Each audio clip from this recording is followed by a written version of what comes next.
Peut parfois faire une surinfection liée une bactérie qu'on appelle le pneumocoque.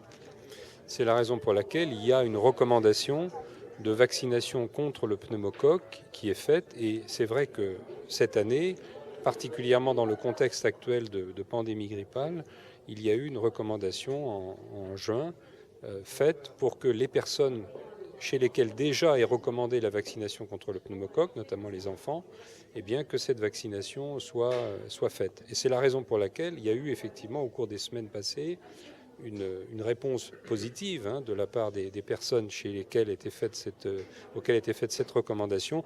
Et il est vrai qu'actuellement, il y a notamment il y a une tension, je dirais, sur l'approvisionnement dans ces vaccins qu'on est en train d'essayer de résoudre. Ça ne semble pas être un problème de production, mais plutôt un problème, je dirais, de bonne fluidité de la chaîne d'approvisionnement, mais c'est un sujet auquel on essaye de trouver une solution. En fait, quand on fait l'enquête auprès de différentes pharmacies, c'est un petit peu inégal. Il y en a où il n'y a pas de rupture du tout et il y en a où il y en a. Donc on est en train déjà de voir quels sont les mécanismes qui ont conduit à ces difficultés d'approvisionnement. Je ne peux pas aujourd'hui vous donner une date précise.